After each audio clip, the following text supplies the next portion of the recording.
함께 성경 말씀 보도록 하겠습니다. 성경의 말씀은 요한복음 9장 26절부터 31절까지 말씀 중에서 9장 31절에 기록되어 있는 한 절의 말씀을 함께 봉독합니다. 하나님이 죄악의 말을 듣지 아니하시고 경건하여 그의 뜻대로 행하는 자의 말을 들으시는 줄 우리가 아나이다. 아멘. 자, 우리는 기도다라는 말씀을 가지고 계속 여러분들과 은혜를 나눕니다. 아마 이 기도에 대한 말씀은 다음 주면 여러분들과 마치고 이제 새로운 말씀으로 여러분들과 함께 은혜를 나누도록 하겠습니다. 오늘은 그래서 하나님의 올바른 기도란 무엇인가에 대해서 여러분들과 함께 은혜를 나누고자 합니다. 자, 기도라는 것은 어떤 것이 나의 안전과 성공과 평안을 위해 올바른 선택일까를 고민하기 전에 내가 하나님의 어떠한 인도하심에도 순종할 수 있을 준비가 되어 있는가를 우리가 먼저 챙겨야 되는 것입니다. 그러니까 지금 자신의 선택에 만족하지 못한다 하더라도 여러분은 그게 하나님의 뜻이라면 순종하겠습니다라는 올바른 신앙의 고백을 할 수 있어야 하는 것입니다. 그것이 하나님 앞에 올려지는 올바른 기도다라고 말할 수 있는 것입니다. 그리스도인의 인생에 우연이란 결코 있을 수가 없습니다. 내 안에 성령이 계시고 그 성령의 인도를 따라 내가 지금 거룩의 길을 가는 거라면 지금까지 내가 선택해 온 것은 그 어떤 선택이라 할지라도 하나님의 허락하시어 주어지는 선택이었다는 것입니다. 그렇다면 내가 책임지겠습니다로 가야 되는 것이 맞는 것입니다. 어떠한 환경이라도 하나님이 나에게 허락하시는 거라면 나는 순종하겠습니다라는 하나님 앞에 먼저 우리가 드려지는 것이 결국 내가 선택되어지는 그 길에 우리는 최선을 다하겠습니다라는 그와 같은 마음으로 늘 가야 한다는 것입니다. 하나님께서는 바로 우리에게 그것을 요구하시는 거예요. 그 길이 우리들에게 환난이라 한다 하더라도 우리는 그 길에서 하나님의 뜻이 무엇인지를 최선을 다하여서 여러분들 그 선택되어지는 길에 우리는 열심을 낼 수 있어야 하는 것입니다. 결코 여러분들의 욕심과 욕망과 그 환난을 벗어나기 위한 여러분들의 최선이 아닙니다. 우리는 언제나 우리들에게 주어지는 그 환경, 내게는 기쁨이 주어질 수도 있고 고난이 주어질 수도 있습니다. 그 모든 순간에 하나님, 나는 주께서 내게 허락하신 이 환경 앞에서도 순종하겠습니다라는 그와 같은 올바른 고백을 할 수 있어야 하는 것입니다. 그게 바로 하나님께서 우리에게 뜻하시는 것입니다. 하나님은 그것을 우리에게 요구하고 계시는 것입니다. 우리가 하나님께서 이것을 선택하라고 했는데 다른 것을 선택하여서 지지리도 궁상맞게 이렇게 사는 것이 결코 아닙니다. 어떠한 조건, 어떠한 환경 속에서도 성도는 그곳에서 만족할 수 있어야 하는 것이 바로 성도의 올바른 자세이기도 합니다. 우리가 마태복음 6장에서 나오는 예수님께서 금하신 중언부언에 대한 내용도 여러분들과 함께 은혜를 나누었죠. 중언부언 기도할 때 중언부언 하지 말라라는 말은 단순히 같은 말을 반복하여서 하지 말라는 말이 아닙니다. 중언부언이라는 말을 안에는 바톨로게오라는 그와 같은 그 단어가 있는데 이 바톨로게오는 물론 그 안에 반복의 의미를 함의하고 있는 단어이긴 하지만 예수님이나 바울처럼 간절함과 절박함을 토로하기 위해 반복하는 기도, 그것을 우리는 중언부언한 기도다라고 말하지 않지 않습니까? 그렇죠. 단순히 형식적으로 반복적으로 기도하는 것을 여러분들 무엇이다라고 얘기하는 거예요? 그거를 중언부언이다라고 얘기하는 거예요. 그러니까 신앙이 깊으면 깊을수록 여러분들 뭐예요? 우리들의 입에서는 미사 용어를 써가면서 구구절절 여러분들 자연스럽게 하나님 앞에 기도를 올립니다. 그런데 그 기도를 올린 것까지는 중요해요. 그리고 그 기도가 끝났는데 여러분들 내가 하나님 앞에 무슨 기도를 했는지를 알아야 하는 거예요. 내가 기도를 했는데 내가 하나님 앞에 뭘 기도했지? 내가 하나님 앞에 어떤 말을 했지? 그것을 여러분들 알지 못하고 그냥 입에서 형식적으로 나와서 기도하는 것을 그거를 바로 중언부언의 기도다라고 말하는 것입니다. 예수님도 바울도 여러분들 정확한 하나님의 뜻이 무엇인지를 그들은 알고 하나님과 대화했어요. 예수님께서도 무엇하셨습니까? 아버지 하나님의 뜻이 무엇인지 그 심중을 헤아리고 알기 위하여서 정말 절박하고 간절한 심정으로 하나님 앞에 반복하여서 3번이나 기도하였습니다. 그 3번의 기도 속에서 하나님은 네게 주어지는 그 환경에서 너에게 찾아오는 그 고난과 환난 속에서 너는 순종하겠습니다라는 그 고백을 하는 것이 옳은 기도다라고 하나님께서 말씀하셨어요. 그래서 예수님께서는 그 아버지 하나님의 우리들을 향해서 원하시는 그 간절한 마음이 무엇인지를 아셨기에 우리 예수님이 하나님 앞에 무엇이다라고 얘기합니까? 하나님, 내 뜻대로 마옵시고 아버지의 뜻대로 하시옵소서 라고 그와 같이 기도하는 것입니다. 바울 역시도 무엇합니까? 자신에게 있었던 그 가시만 없어지면 하나님의 일을 위하여서 더 열심을 낼 수 있을 것이다라는 하늘을 향한 기도를 반복하여서 했습니다. 그러나 하나님께서 내 은혜가 내게 족하다라는 그 하나님의 뜻이 무엇인지를 알고 바울은 더 이상 자신의 몸에 가시를 빼달라는 기도를 하지 않았습니다. 내게 주어지는 이 환경 속에서 하나님께서 이것을 통하여서 하나님 앞에 순종하라는 그 말씀이 무엇인지를 바울은 알았던 것입니다. 성도는 바로 그것입니다. 하나님 앞에 우리가 날마다 기도해야 됩니다. 매일 하나님의 이름을 부르면서 하나님을 찾아야 합니다. 그런데 그 하나님을 찾는 이유와 목적이 단순히 나의 형식에서 나오는 그와 같은 기도가 되어서는 아니 되더라는 것입니다. 여러분들 아시다시피 여러분들 모태신앙이라고 하는 사람들 보세요. 그들은 어렸을 때부터 교회에서 자라왔습니다. 수많은 사람들의 기도를 들었어요. 많은 목사님들의 설교를 또한 들었습니다. 그래서 그들은 입만 열면 너무나도 번지르르한 기도들이 줄줄줄 나와요. 그 사람들의 기도를 보면 정말 감탄할 정도로 어떻게 저렇게 아름다운 기도를 저렇게 자연스럽게 할 수 있을까라는 그와 같은 생각을 합니다. 그런데 그 기도가 끝나고 난 다음에 그에게 물어봅니다.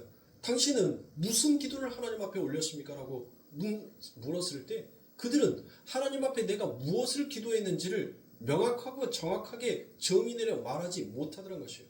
하나님은 그것을 가지고 바로 중언부언의 기도다라고 그와 같이 말하시는 것입니다. 그리고 우리는 또한 야고보서 5장을 통하여서 여러분들 무엇을 함께 은혜를 나누었습니까? 야고보서 5장에 보니 교회에 여러분들 무엇을 장로를 초대하여서 여러분들 기도하라라고 얘기를 했죠. 장로는 무엇의 대표예요? 교회의 대표인 것입니다. 그러니까 교회는 자신의 유익을 위해서 여러분들 뭐 하는 거예요? 기도하는 것이 아니라 남의 유익을 위해서 기도하는 것이 바로 교회다라는 거예요.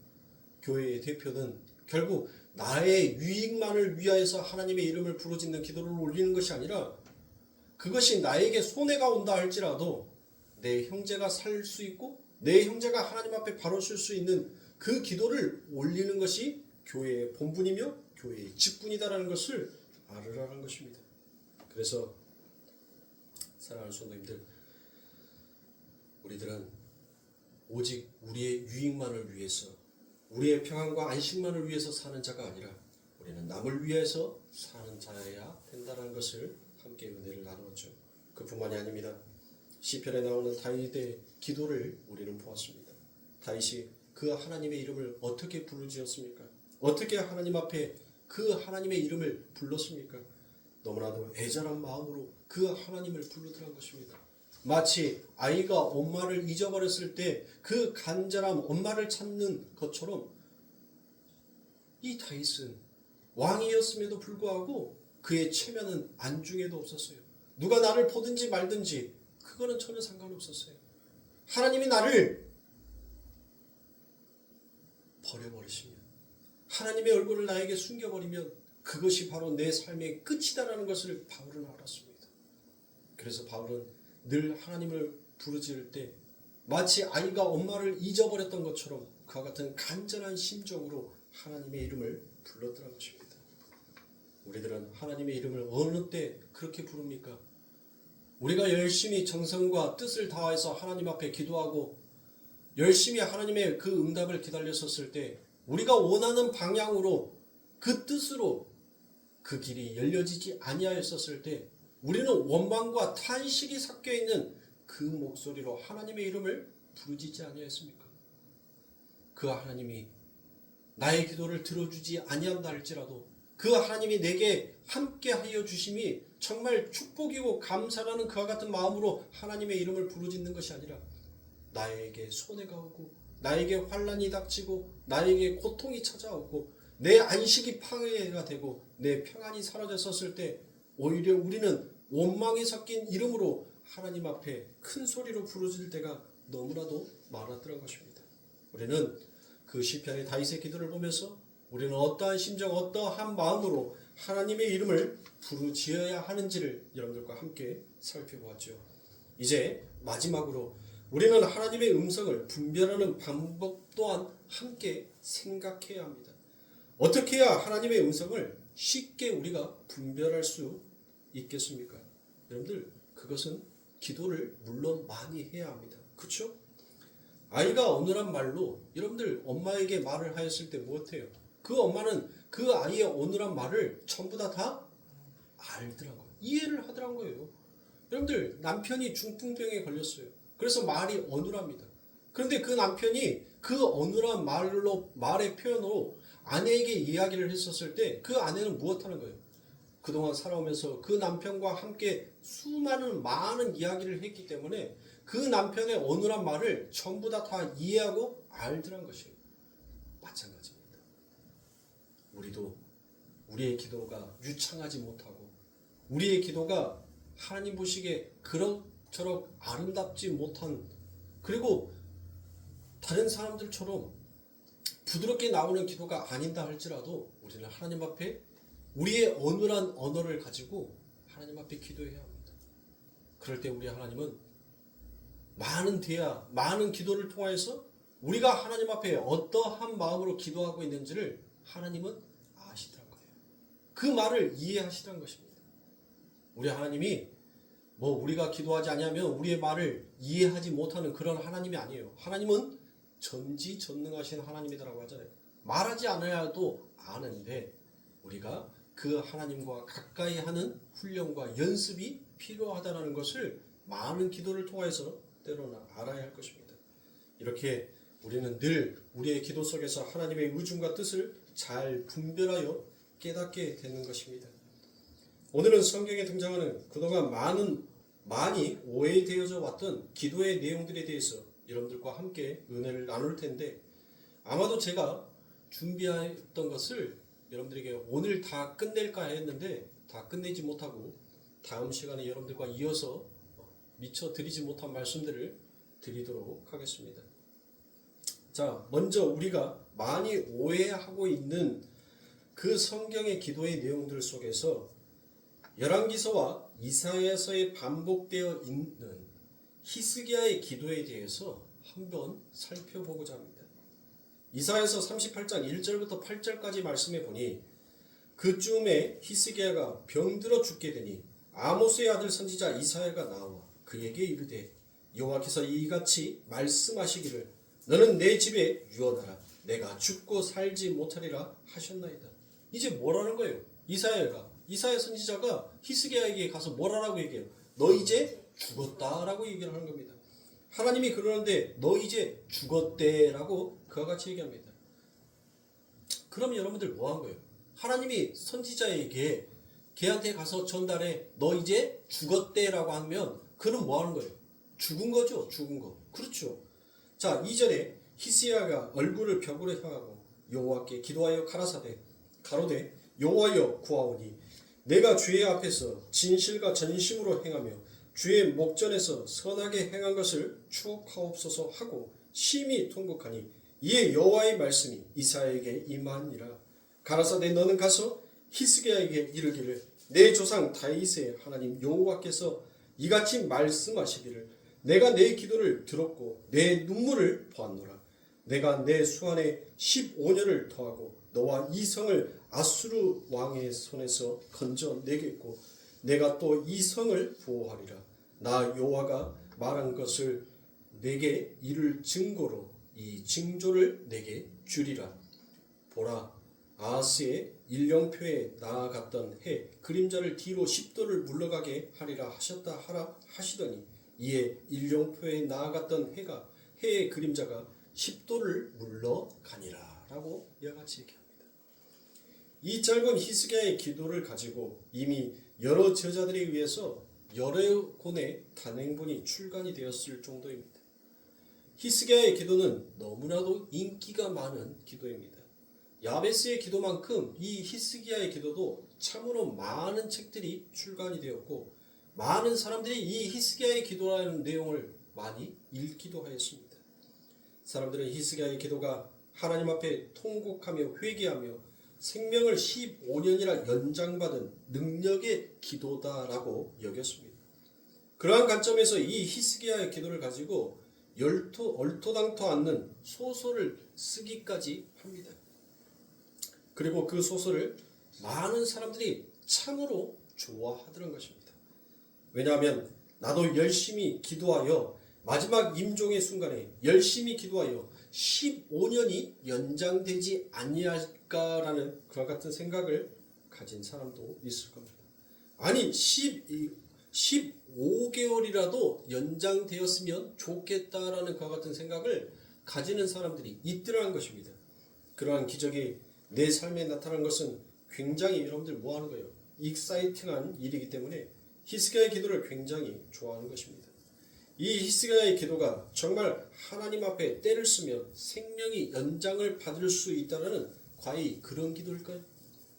다른 것은 자체하고 우선 송달하는 사람이 하나님께서 질병을 주셨는데 너 이제 그만 내 곁으로 와라는 그와 같은 하나님의 신호임에도 불구하고 그 하나님 앞에 때를 쓰면서 이 땅에 더 오래 살게 해 주시옵소서라고 말하는 것이 정말 상식적으로 여러분들 옳다라고 생각하십니까? 우리가 정말 이 시간 너머에 있다는 하나님의 나를 올바로 인식하고 소망하고 있다면 그렇게 애걸복걸해서 이 땅에서 더 살고 더 살려고 하는 그 이유와 목적이 과연 무엇에 있는 것입니까? 아버지 하나님의 나라는 눈물도 없고 슬픔도 없고 죄도 없고 악도 없고 사망도 없는 곳, 나를 목숨 바쳐 사랑해 주시는 아버지 하나님과 함께 사는 곳, 우리가 진정 기대하고 소망하고 있다면 과연 우리의 죽음 앞에서 그 죽음에 두려워 떨며 안타까워할 수 있냐는 것입니다. 그러나 우리는 그렇게 해서 이 지긋지긋한 세상 빨리 가야지라는 이런 식으로 그 하나님의 나라를 소망해서는 아니 됩니다. 하나님이 나에게 이 세상을 살아라고 허락해 주신 만큼 나는 나에게 주어지는 임무를 더 성직자답게 최선을 다하여서 열심히 살아야 한다는 것입니다. 하나님의 나라의 삶의 원리로 이 땅을 살다 보니까 이 죄와 악이라는 게 너무 나에게 태클을 많이 걸더라는 것입니다. 그러니까 이런 죄와 악이 다 사라지는 그 나라를 우리 하나님이 준비해 놓으셨다라고 하니까 어서 우리는 그곳으로 가서 살았으면 좋겠다. 완성된 그 하나님의 나라에 들어갔으면 좋겠다라는 그런 식의 소망을 가져야 하는 것입니다. 이 지긋지긋한 세상 그냥 확 불타 없어져 버리고 나는 하나님의 나라 갔으면 좋겠다라는 그 소망이 아니더란 것입니다. 그러나 우리는 이 세상에 미련이 없는 자다라고 성경은 얘기합니다. 열심히는 살지만 그다지 미련을 두고 살지 아니합니다. 왜 그렇습니까? 이 세상은 이렇게 죄와 사망 아래에서 허무와 굴복 아래에서 너무나도 세상에 기대할 만한 그 가치들이 없어지고 무너짐을 우리는 우리의 신앙의 여정을 통하여서 하나씩 깨달아지기 때문입니다. 신앙이 깊어가면 깊어갈수록 하나님의 은혜가 무엇인지, 하나님의 사랑이 무엇인지 그 하나님의 사랑을 체념할수록 우리는 이 세상에 가지고 있는 그 기대가 헛것이라는 것을 깨닫게 되더란 것입니다. 그래서 우리는 우리에게 무슨 커다란 질병이 오거나 무슨 사고로 우리에게 무엇이 어떤 어려움이 닥친다 하더라도 우리는 그것에 애걸복걸해서는 아니 된다는 것입니다. 하나님께서 내게 주어지는 이 환경이라면 내가 하나님의 말씀 앞에서 순종할 수 있는 믿음, 이것을 능히 이겨낼 수 있는 믿음을 내게 허락하여 주시옵소서라고 우리는 하나님 앞에 기도할 수 있어야 돼요.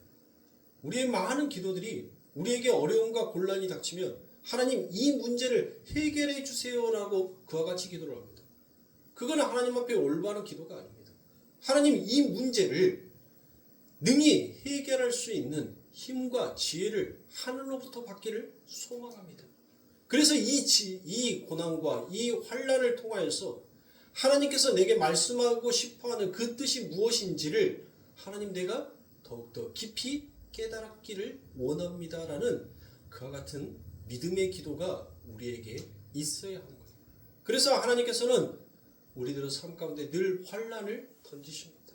늘 하나님께서 우리에게 질고를 주시는 겁니다. 그 환난과 질고를 통하여서 이 세상의 소망함이 얼마나 헛되고 허망한 것인지를 깨닫게 하시고 그 아버지 하나님께서 우리들에게 주신 그 소망이 얼마나 아름답고 얼마나 고귀한 것인지를 성도가 올바로 직시할 수 있게끔 하나님은 하나님의 그 시간 안에서 우리를 훈련하여 주시더란 것입니다. 그런데 지금 히스기야는 이 상황에 와서 하나님이 너 죽는데 라고 그와 같이 얘기하니까 갑자기 왕이 불쌍한 처지로 돌아갑니다. 왕이면서도 불구하고 여러분들 뭐예요? 이제 벽을 보고 눈물까지 흘립니다. 그랬더니 하나님이 내가 내 기도를 들었다. 15년 더 살게 해줄게. 여러분들은 이걸 과연 기대하고 계십니까? 여러분들이 기도하였었을 때 마치 하나님께서 내가 생각하지 못한 것을 하나님이 더 배로 채워주는 그와 같은 하나님의 능력만을 여러분들 기대하고 계시냔 말이에요. 하나님께서 그렇게 죽을 병에 걸릴 때마다 간절하게 눈물을 흘리고 기도하면 낫게 해주셨다면 여러분들 히스기야는 무엇 해야 돼요? 그렇죠. 히스기야는 지금 이 시대에도 그 히스기야 왕은 살아있어야 합니다. 죽을랑 말랑 할 때 또 울고 막 벽을 보면서 하나님 앞에 큰 소리로 애걸복걸 기도하였었을 때 하나님이 그의 기도를 들으시고 너 15년 또 연장해 줄게 15년 또 연장해 줄게 했다면 이 히스기야는 여러분들 지금도 살아있어야 돼요. 지금도. 그런데 그 히스기야는 죽었단 말입니다. 그가 하나님 앞에 이 기도를 했었을 때 그 하나님이 자신이 어떠한 모습으로 어떠한 방법으로 기도했더니 하나님이 나의 기도를 들으시고 그 기도에 응답해 주셨다는 것을 히스기야는 알았어요. 그렇죠. 인간이 얼마나 교활합니까? 인간이 얼마나 얍삽빠릅니까? 15년이라는 시간은 여러분들 무엇해요? 금방 지나가더라고요. 다시 또 히스기야가 또 기도합니다. 하나님 나의 생명을 또 주님 앞에 하나님 내가 이 땅에서 해야 할 일이 있습니다. 내가 이것만 하고 하나님 앞에 갈 테니 하나님 나를 불쌍히 여겨주세요 라고 히스기야가 또 다른 방법으로 하나님 앞에 기도했습니다. 그때 하나님께서 또 무엇합니까? 그 히스기야의 생명을 다시 한번 연장해 줍니다. 여러분들 만약에 또 하나님 앞에 또 15년의 시간이 지났었을 때 더 교활한 방법, 더 불쌍하고 더 처절한 방법으로 히스기야가 기도했을 거 아닙니까? 왜요? 그렇게 했더니 뭐 하더란 거예요? 이 기도가 통하네 라고 생각을 했을 거란 말이에요. 그런데 무엇합니까? 그의 헛된 기도가 무엇인지를 하나님께서는 들추어내시던 것입니다. 우리가 방금 읽었던 이사야서 38장 1절부터의 그 말씀은 이 부분이 어느 맥락에서 들어왔는지를 여러분들은 잘 살펴보아야 할 것입니다. 이사야서 36장부터 39장까지는 온 우주와 역사를 통치하시는 하나님의 실존적 차원에서 체험 부분이라는 것이에요.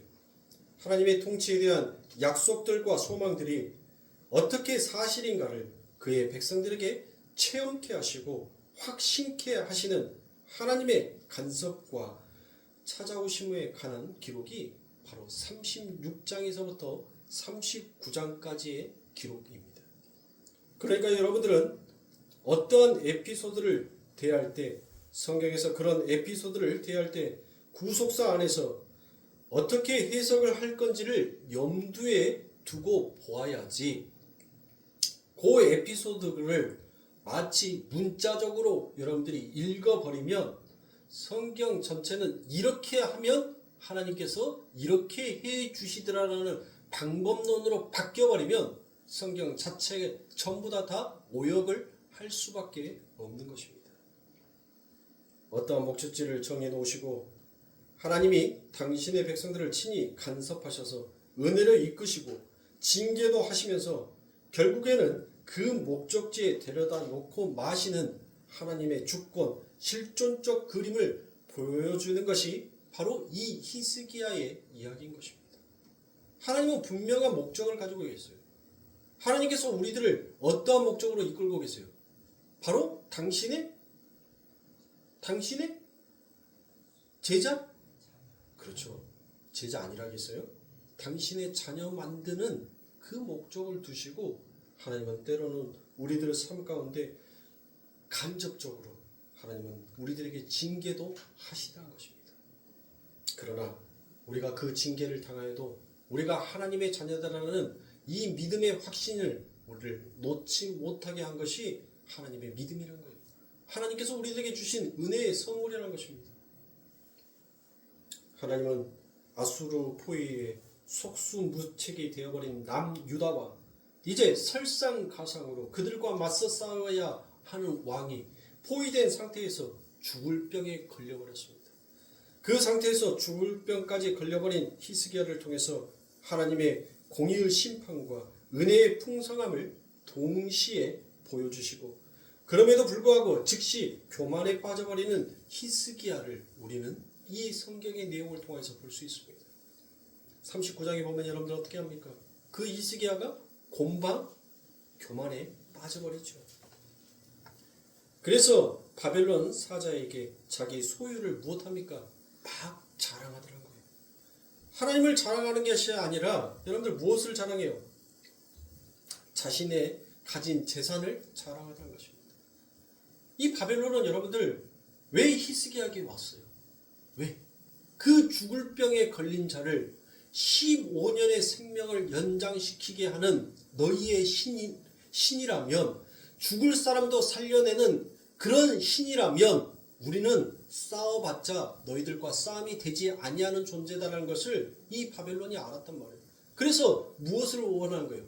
그들과 평화 협정을 하기 위해서 온 겁니다. 나 너희들이랑 안 싸울래. 너희가 믿는 신, 그들은 말하지 아니하였지만, 고백하지 아니하였지만 죽을 병에 걸렸다는, 포위된 상태에서 히스기야가 죽을 병에 걸렸다는 것은 아마 첩자를 통해서 전부 다 알았을 겁니다. 그런데 죽은 줄 알았던 그 왕이 무엇합니까? 너무나도 건강한 모습으로 여러분들 짜잔 하고 등장을 하는 거예요. 깜짝 놀랐을 겁니다. 그러면 히스기야는 여러분들 뭘 해야 돼요? 나의 생명을 살려주시고 내 생명을 연장시켜 주신 그분이 바로 우리의 하나님이다라는 것을 이 히스기야는 자랑했어야 돼요. 그런데 하나님의 그 공로, 하나님의 공의, 그것은 전부 다 빠져버리더란 것이에요. 그리고 오로지 자기의 공적만을 내세워 자랑하기 시작합니다. 자기가 가지고 있는 금은보화를 바벨론 왕에게 여러분들 무엇하는 거예요? 자랑을 하더라는 거예요. 그러니 뭐합니까? 평화 확신을 빙자한 침략을 오히려 더 도모하게 하는 꼴이 되어버린 거예요. 와! 저 나라에 별거 없을 거라고 생각했는데 보니까 왕이 문을 직접 열어서 보여주니까 엄청난 재산이, 엄청난 것들이 그 안에 가득 차 있는 것을 본 거예요. 여러분들 어때요? 여러분들 같으면 어떻겠어요? 안 보면 욕심이 안 나는데 보면 견물생심이라고 여러분들 욕심이 나더란 거예요. 아니, 바닥에 누가 돈을 안 떨어뜨렸어. 그러면은 그런갑다 하고 그냥 늘상 지나가는 길이니까 걸어가죠. 그런데 앞에 걸어가는 사람이 느닷없이 걸어가면서 5만 원짜리 지폐를 한 5장을 흘리고 가. 여러분들이 어떻게 합니까? 그때부터 그 길에서 심장이 두근두근 합니다. 그걸 주워서 저 사람한테 여기 있습니다라고 돌려줄 것인가? 아니면 냅다 내 주머니 속으로 넣고 다른 길로 가버릴 것인가? 바로 그거예요. 인간은 탐심에 항상 그 탐심의 욕정이 늘 가지고 있는 자입니다. 그래서 견물샘심이라고 여러분들 안 봤으면 뭐였겠어요? 그냥 그에게 평화의 화친을 맺고 돌아갔을 거란 말이에요. 그런데 오히려 그것을 자랑함으로 인하여서 그들이 다시 한번 그것을 침공할 기회를 가지게 된 것입니다. 그렇게 즉시 교만에 빠지는 인간 군상들의 불가능함을 적나라하게 폭로시키더란 것입니다.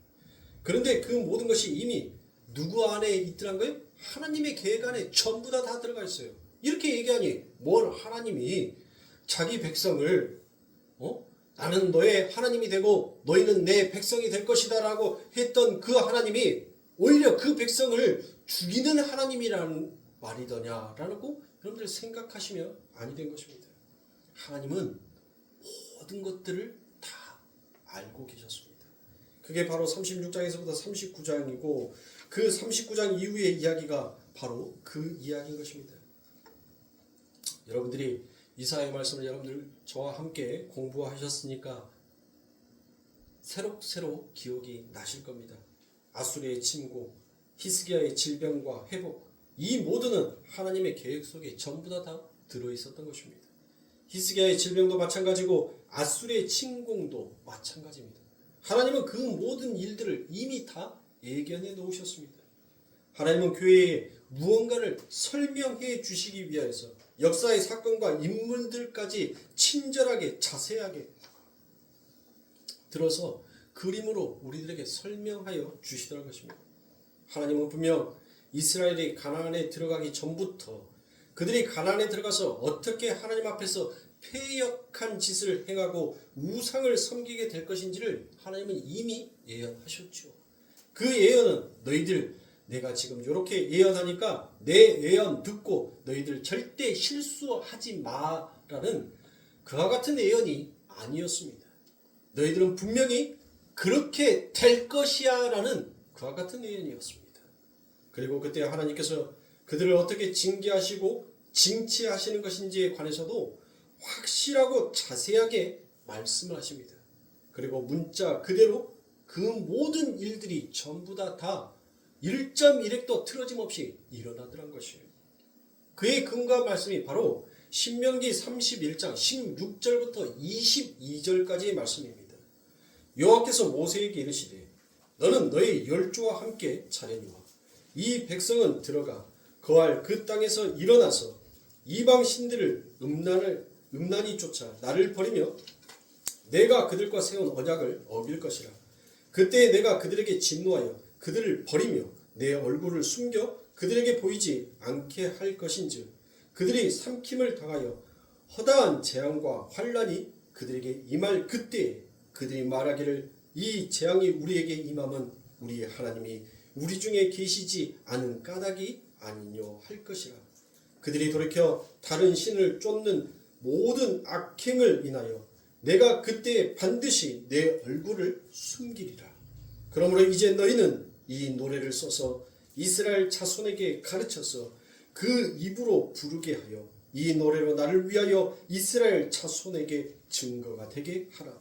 내가 그들의 열조에게 맹세한 바 젖과 꿀이 흐르는 땅으로 그들을 인도하여 드린 후에 그들이 먹고 배부르고 살찌면 돌이켜 다른 신들을 섬기며 나를 멸시하여 내 언약을 어기리니. 자, 그러니까 보세요. 하나님이 그들의 기도를 들어주셔서 먹이고 배부르게 하고 살찌게 하셨다는 거예요. 시편에서 여러분들 보면 그들의 기도를 하나님이 들으셨으나 그들의 영혼이 파리하게 되었다라는 말씀이 있죠. 여러분들 그렇게 되더란 것입니다. 그게 바로 이 이야기입니다. 그들이 먹고 배부르고 살찌면 돌이켜서 무엇하더란 거예요? 다른 신을 섬기더란 것입니다. 그래서 21절에 그들이 재앙과 환난을 당할 때 그들의 자손이 부르기를 잊지 아니한 이 노래가 그들 앞에 증인처럼 되리라. 나는 내가 맹세한 땅으로 그들을 인도하여 드리기 전 오늘날에 나는 그들의 상상하는 바를 아노라. 모세가 당일에 이 노래를 써서 이스라엘 자손에게 가르쳤더라라고 되어 있습니다. 보세요. 하나님은 일이 일어나고 난 후에 말씀하시는 것이 아니라 그 일이 일어나기 전에 하나님은 말씀하셨고 그렇게 될 것이다라고 얘기합니다. 너희는 이렇게 될 때니까 너희는 실수하지 마. 너희는 실패하지 마가 아니에요. 너희는 그렇게 될 수밖에 없는 존재다라는 것을 하나님께서 폭로시킵니다. 그러면 하나님께서 그렇게 될 수밖에 없는 존재니까 너희들은 죽어라 해? 아니죠. 그런데 그렇게 죽을 수밖에 없는 너희들을 위하여서 어떻게 하나님께서 평화와 안식의 길을 여는지 너희들은 보라는 것입니다. 하나님이 자기 백성 이스라엘이 약속의 땅에 가나안에 들어가서 당신 앞에서 범죄하고 다른 신들을 쫓을 것을 아시고 그들에게 노래를 만들어 부르라 시키십니다. 노래를 만들어서 늘 흥얼흥얼 부르게 시키시더란 것이에요. 왜 그럽니까? 왜? 너희들의 운명은 이렇게 될 거라고 노래를 만들어서 부르게 하셨다는 거죠. 그거는 뭐예요?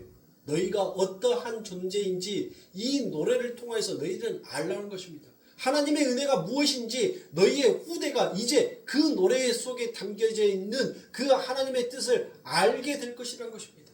그런데 그것이 너희들 이렇게 될 거니까 하나님 앞에서 패역하지 말고 다른 신 절대 쫓으면 아니 된다라는 그와 같은 경고의 메시지로 너희들에게 노래를 부르라는 것이 결코 아닌 것입니다. 내가 그때 너희들을 징계할 때 내가 증거로 쓰라라고 그렇게 말씀하십니다. 너희들은 이제 내 앞에서 우상을 섬기고 범죄할 텐데 그때 내가 너희들을 대적을 들어 칠 것이다라고 얘기합니다. 그 대적이 누구입니까? 바로 아수르와 바벨론을 들어서 너희들을 내가 칠 것이다라고 얘기합니다. 그때 내가 너희들이 불렀던 노래를 증거 삼으라라고 그와 같이 말씀합니다. 그러니까 여러분들 뭐라는 거예요? 이스라엘의 그 운명을 돌이킬 수 있다라는 것입니까? 이미 하나님께서 예언하였으니까 너희 앞에 장차 앞에 어떠한 일들이 일어날 것이니까 너희들 그 길에서 돌이키라고 너희들 그런 일들이 일어나지 말라라고 미리 대비하라는 말씀입니까? 인간이 여러분들 자기의 악기를 말해줘도 여러분들 대비할 수 있어요? 인간은 그럴 수가 없습니다. 그 운명을 돌이킬 수 있는 인간은 아무도 없더란 것입니다. 왜 그렇습니까? 그건 이미 하나님으로부터 확정되어 버린 일이기 때문에 하나님의 말씀, 그 말씀이 진리인 거예요. 하나님의 입에서 나오는 그 말씀이 곧 법이 되는 겁니다. 하나님이 뭘 가르쳐 주시려고 그러는 거죠. 어떤 것을 가르쳐 주시기 위해서 이렇게 하시는 겁니까? 인간은 상황과 환경에 의해 어떤 조건에 의해 죄인으로 변하는 것이 아니라 날 때부터 생내적으로 선천적으로 죄인이다라를 그 노래를 통해서 부르라는 것입니다. 너희는 죄인이라는 거예요. 너희의 환경이 바뀌어도 너희가 배가 불러도 너희가 아무리 살이 찌고 너희의 삶 가운데 평안과 안식이 찾아온다 할지라도 너희는 죄인이었다는 것을 잊지 말라는 것입니다. 내가 은혜의 손길로 너희를 덮지 아니하면 너희들은 언제 어느 때나 나를 향하여서 반기를 들 수밖에 없는 그런 자들이다라는 것을 잊지 말라는 것을 하나님은 노래로 부르게 합니다. 그래서 하나님이 보라는 것입니다. 너희들 봐라. 너희들 분명히 가나안 땅에 들어가서 나에게 반기를 줄 건데 나 원망할 거고 또 나 외에 다른 신들을 섬길 것인데 너희들의 모습이 어떠한지를 분명히 보라는 것입니다. 너희들 자신에 대해서 절망하고 실망하고 너희들이 부인되어지기를 하나님은 원하시는 거예요. 하나님은 당신의 백성들을 통하여서 그들을 죽이기 위한 것이 아니라 그들을 정말 살려내고 싶은 그 길을 하나님께서는 여신 것입니다. 미리 예언하시고 또 하나님께서는 그들에게 피할 길을 허락하십니다. 이게 바로 성도에게 주어지는 시험인 것입니다. 여러분의 인생 속에서 많은 절망과 실망을 하시게 될 일들이 있을 겁니다. 그건 안 해도 될 걸 믿음이 연약해서 하는 게 아니라 바로 그 모든 것들이 구원의 과정이라는 것입니다. 여러분의 실패와 절망은 거기에서 우리는 나에 대해서 절망이 되고 그럼에도 불구하고 하나님의 은혜가 나를 이렇게 이끌어 가시는 것을 보면서 하나님의 은혜를 꼭 붙들라는 것입니다. 하나님의 바지끄댕이를 붙들면서라도 그 하나님의 이 옷자락을 놓쳐버리면 나는 죽을 수밖에 없는 존재다라는 것을 당신의 백성들이 깨달은 것입니다. 바로 그것을 하나님께서는 보여주기 위하여서 이 히스기야의 기도를 통하여서 하나님은 그것을 들추어냅니다. 인간은 하나님으로부터 어떠한 은혜를 받더라도 늘 교만한 자, 늘 죄인이었던 자라는 것을 바로 하나님께서 이 히스기야를 통해서 무엇하는 거예요? 보여주는 겁니다. 죽을 수밖에 없는 존재에게 하나님께서는 생명을 허락하셨는데도 인간은 그 하나님의 은혜를 배은망덕하게 오히려 반기를 들면서 하나님을 죽이는 쪽으로 가더란 것입니다. 그것이 바로 우리의 모습이라는 것입니다. 그럼에도 불구하고 하나님은 우리를 죽이는 것이 아니라 오히려 하나님은 더 큰 길을 열어서 우리를 살려내시더란 것입니다. 이것이 바로 하나님이 우리에게 주신 은혜인 것입니다. 그러므로 사랑하는 성도님들, 여러분들 삶 가운데서 절망하고 실패한다고 해서 여러분들 낙담하고 낙심하지 마세요. 하나님이 여러분들을 버리셨다라고 그런 섣부른 생각들을 하지 마세요. 믿음 없는 말씀 하지 마세요. 여러분들이 믿는 만큼 하나님도 여러분들을 향하여서 크신 계획과 크신 일을 하십니다. 여러분들이 하나님을 의지하신 만큼 하나님도 여러분들에게 더 큰 힘이 되어 주신다는 것입니다. 절망과 실패를 통해서 그 자리에서 내가 어떠한 존재인지를 발견했다면 여러분들 이 세상 가운데서는 실패당하지만 하늘나라에서는 그것이 성공인 것입니다. 이 세상에서는 가난하지만 하늘나라에서는 부한자라고 성경은 얘기합니다. 그러므로 사랑하는 성도님들, 여러분들에게 지금 닥쳐있는 고난과 환난과 그 어려움들 속에서 하나님의 뜻을 헤아리고 그 하나님의 뜻이 무엇인지를 깨닫는 우리 자신이라면 하나님 앞에서 오히려 순종하겠습니다라는 올바른 기도를 하나님 앞에 드릴 수 있고 고백할 수 있는 우리의 신앙이 되어야 하는 것입니다. 그것이 하나님께서 당신의 백성들에게 가장 듣고 싶어하는 기도인 거예요. 하나님, 어떠한 상황, 어떠한 절망 속에서도 하나님의 말씀 앞에 순종하겠습니다. 나에게 이 환경 속에서도 하나님 내가 순종하겠습니다. 나에게 고난이 닥쳐도 환난이 닥쳐도 실패가 닥쳐도 하나님 나 순종하겠습니다. 너희가 평안할 때 너희는 더 주의하라라고 얘기하죠. 왜 그래요? 그때 하나님의 은혜를 잊어버리기 가장 쉬울 때이기 때문입니다. 그러므로 우리 성도님들 늘 하나님의 은혜를 기억하기 위해서는 내가 얼마나 하나님 앞에서 씻을 수 없는 죄인인지를 알아야 합니다. 그렇게 자신이 죄인인지를 아는 자는 자신을 자랑하는 것이 아니라 누구를 자랑하는 거예요? 하나님을 자랑하게끔 되어 있습니다. 어리석은 히스기야가 되지 마시고 지혜로운 하나님의 자녀가 되십시오. 하나님께서 우리들에게 은혜를 주셨습니다. 우리는 하나님의 그 은혜를 자랑하는 자지 우리의 공로를, 우리의 열심을 세상 가운데 자랑하는 자가 아니다라는 것을 깨달으시고 주의 말씀 가운데서 더욱더 은혜 앞에 넙죽 엎드려 열심히 내 자신이 부인되어지고 그 하나님의 이름을 높이 올리실 수 있는 하나님의 자녀들이시길 주님의 이름으로 축원합니다. 기도하겠습니다.